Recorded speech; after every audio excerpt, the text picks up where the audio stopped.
When did you realize your sibling was protecting you all along? When I was in 5th grade, I started noticing my lunch money disappearing from my backpack. Every Monday morning, Mom would give me $25 for the week, $5 per day. By Wednesday or Thursday, I'd have nothing left, forcing me to bring packed lunches I hated. This went on for months. I'd count my money carefully, zip it securely in the inner pocket, but somehow it kept vanishing. At first, I thought I was just being careless. Maybe I was spending it and forgetting, or dropping it somewhere. I started being extra careful, double-checking the zipper, counting twice before school and after. Still, the money disappeared. I was afraid to tell Mom because she'd think I was irresponsible or lying. The problem got worse after Christmas break. I came back to school in January and now my money would disappear even faster. Sometimes the entire week's worth would be gone by Tuesday morning. I started hiding it in different places. In my sock, taped inside my notebook. Nothing worked. One morning in February, I woke up early and caught Miguel, my older brother, going through my backpack in the hallway. He was 13, 2 years older than me, and we'd always gotten along okay before this. Not best friends or anything, but he wasn't mean to me like some of my friends' brothers were to them. When I saw him with my backpack, everything suddenly made sense. "What are you doing?" I asked. Miguel jumped and shoved something in his pocket. "Nothing. Go back to bed." I ran to my backpack after he left and checked the inner pocket. Empty. All $25 gone. I felt so betrayed. My own brother was stealing from me. I cried silently in my room until Mom called us for breakfast. That day at school, I couldn't focus on anything. Miss Sandy kept asking if I was feeling sick because I wasn't paying attention. During lunch, I sat alone with my peanut butter sandwich,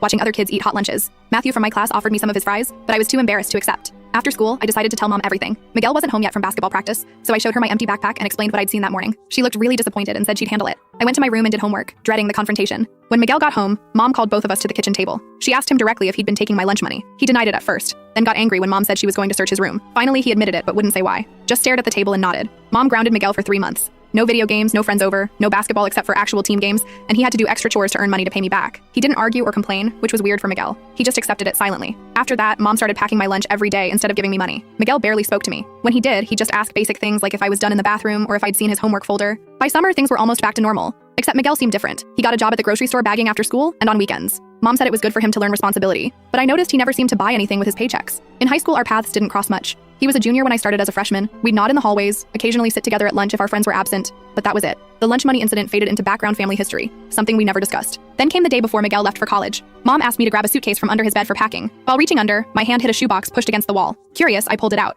It had "For Emma" written on top in Miguel's messy handwriting. I opened it and found stacks of neatly arranged bills. 1s, 5s, 10s, 20s. A folded paper sat on top. I almost called Mom, thinking it might be Miguel's savings he wanted me to have now that he was leaving. But something made me read the note first. Couldn't let you buy lunch from the cafeteria lady who was putting expired food in kids' trays. At the bottom of the box was a medical bill from the pediatrician. I recognized the date. It was from when Miguel had been hospitalized with severe food poisoning in 4th grade. He'd missed 2 weeks of school. Mom had blamed it on a stomach virus going around. I counted the money in the box. The original $200 he'd taken, plus what must have been most of his grocery store earnings. Next to the money was a sealed envelope with college fund written on it. Miguel walked in and froze when he saw me with the box. "You weren't supposed to find that yet," he said, not angry, but resigned. I looked at my brother, finally understanding. He'd gotten sick from the cafeteria food 2 years before I would have had the same lunch lady. Instead of telling Mom, who might not have believed him without proof, he decided to prevent me from eating there altogether. He took my lunch money so I'd have to bring food from home, and he saved every dollar to give back to me.